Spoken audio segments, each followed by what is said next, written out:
Sri Sai Satcharitra, The Wonderful Life and Teachings of Sri Sai Baba, Chapter 37, Chavadi Procession. In this chapter, Hemat Pant, after making some preliminary observations on some points of Vedanta, describes the Chavadi Procession. Om Shri Sai.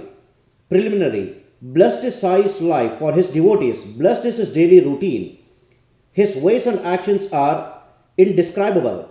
Sometimes he was intoxicated with Brahmanand, that is divine bliss, and at other times completely self-absorbed.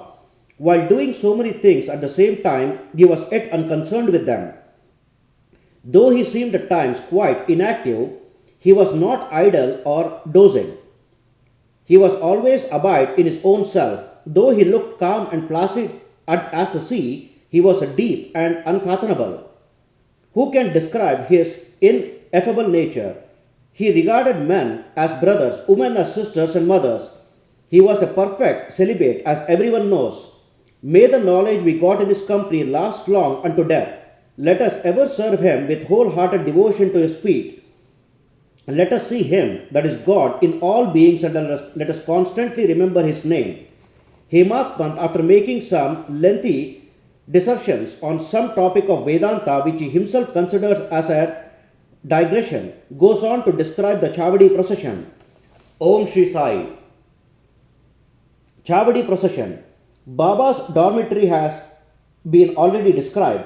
One day he slept in the masjid and on the next in the Chavadi near the masjid. He slept in the masjid and in the Chavadi on alternate days. This alternate sleeping at both these places went on till Baba's Mahasamadhi. From 10th December 1909, devotees began to offer regular worship to Baba in the Chavadi. This we will now describe with his grace. When the day of retiring to the Chavadi came, people flocked to the masjid and did bhajan in the mandap, that is courtyard, for a few hours. Behind them was a beautiful palanquin. To the right of Tulsi Vrindavan, and in front Baba adored his seat, and there were the devotees singing bhajan. Men and women who had a liking for the bhajan came in time. Some took tal, chiplis and kartal, mridanga, kanjiri and ghol, all musical instruments in their hands, and conducted the bhajan. Sai Baba was the magnet who drew all the devotees to him. Outside in the open, some trimmed their daivatyas, that is torches, some decorated the palanquin, some stood with cane sticks in their hands and hailed victory to Baba. The corners were decorated with buntings. In the masjid, rows of burning oil lamps shed their light. Baba's horse, Shamakarna, stood fully decorated outside. Then Tatya Patil came with a group of men to Baba and asked him to be ready. Baba sat quiet in his place till Tatya came and helped him to get up by putting his arm under Baba's arm. Tatya called Baba by the name of Mama, that is maternal uncle. Really, their relationship was extremely intimate. Baba wore on his body the usual kafni, took his satka, that is short stick, under his armpit, and after taking his chillem, that is tobacco pipe and tobacco, and placing a cloth over his shoulder, became ready to start. Then Tatya placed a golden embroidered beautiful sheela, that is shawl, over his body. After this, Baba himself put a few fuel sticks into the dhuni to keep it alive, and with his right hand extinguished the lamp burning near the dhuni, and then started for the Chavadi. Then all sorts of musical instruments, band and horns, etc., gave out different sounds, and fireworks exhibited various colored views. Men and women singing Baba's name started walking, doing bhajan to the accompaniment of mridanga and veena. Some danced with joy and some carried various flags. The Baldars announced Baba's name when he came on the steps of the masjid. On the two sides of Baba stood persons who held chamaras and others who fanned Baba. On the way were spread folds of cloth which Baba walked on, being supported by devotees' hands. Tatya Patil held the left hand of Mahalspati, the right, and Bapu Saheb Jog held chhatra, that is umbrella, over his head. In this fashion, Baba marched on to the Chavadi. The fully decorated horse named Shamakarna led the way, and behind him were all the carriers, waiters, musical players, and crowd of devotees. Harinam, that is the name of the Lord, was being chanted to the accompaniment of music, as also the name of Sai. In this manner, the procession reached the corner, and everyone who joined this party seemed pleased and delighted. On reaching to this corner, Baba stood facing the Chavadi and shone with a peculiar aura. It seemed as if the face of Baba took over the glory of the rising sun.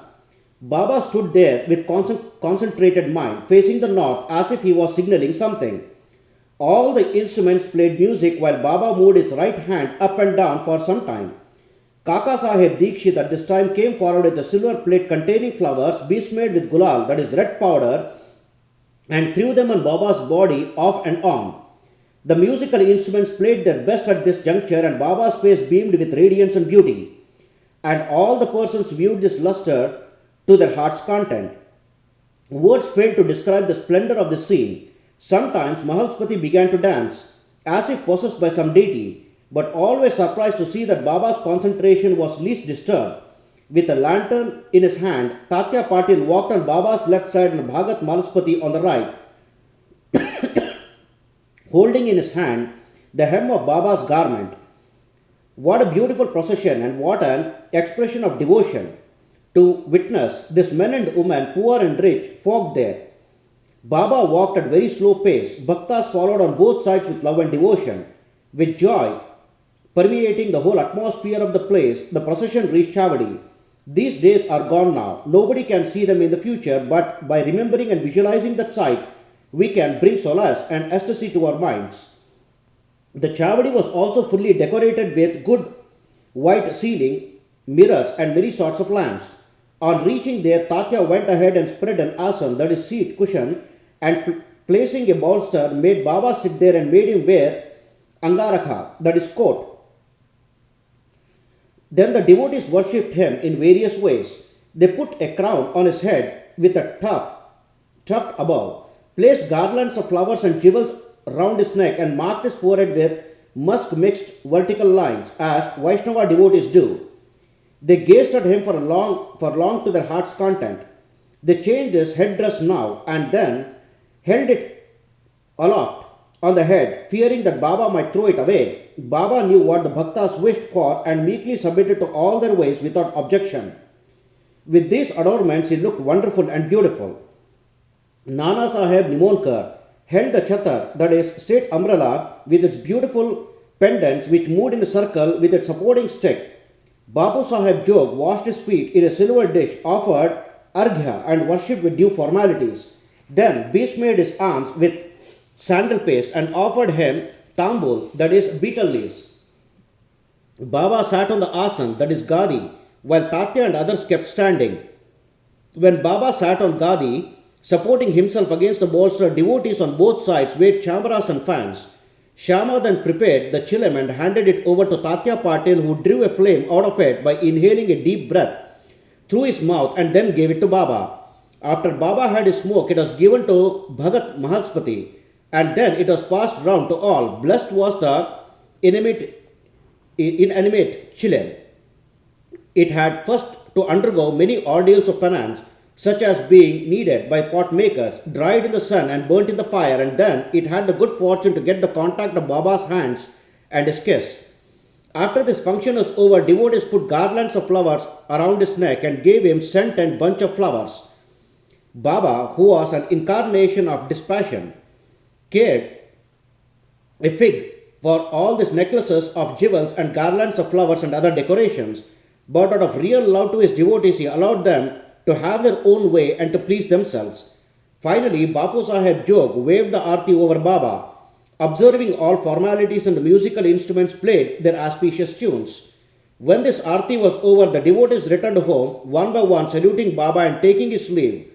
When Tatya Patil, after offering chillum, attar, that is scent, and rose water, stood to depart, Baba said to him lovingly, "Guard me properly.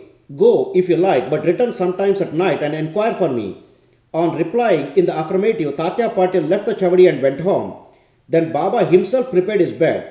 He arranged some sheets one upon the other, and thus making his bed went to rest. We shall also now take rest and close this chapter with a request to the readers that they should remember Baba and his Chavadi procession daily before they retire and go to bed. Bow to Sri Sai. Peace be to all.